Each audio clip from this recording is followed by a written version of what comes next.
welcome to another of my cemetery series videos. We find ourselves once again in Brendel, Texas. As you remember my last video, we were at Camptown Cemetery, which was the old slave cemetery, which was a historical site to the state of Texas.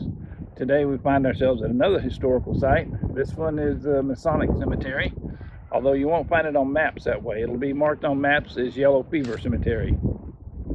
This cemetery saw a lot of use in 1866 and 1867 with the yellow fever epidemic. There are 3, 4, maybe more mass grave sites out here with an unknown number of bodies buried, all from the yellow fever outbreak of 1866-67. You'll notice in this video also, as the drone flies overhead, there are some large indentations in the ground. These are the sites of the mass burial graves. They're easy to spot.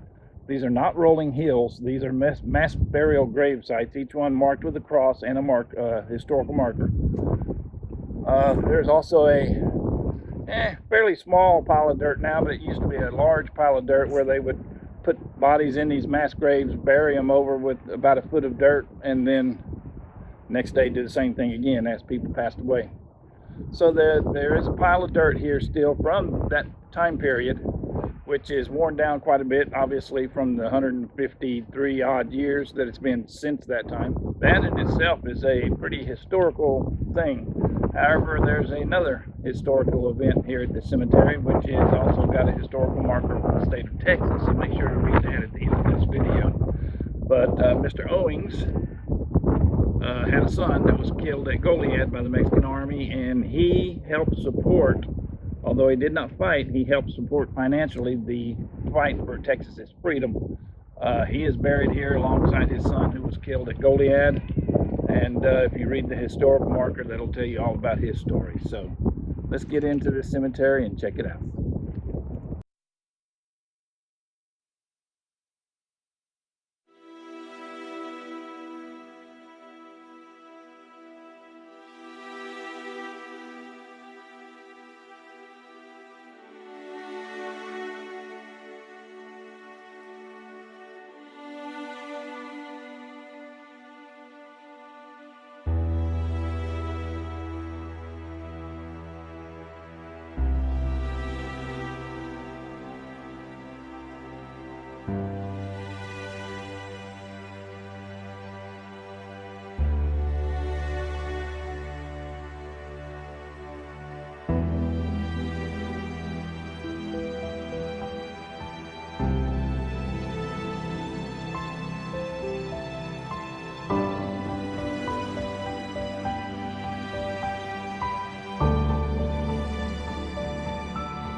a Jeep, a drone, and an old man.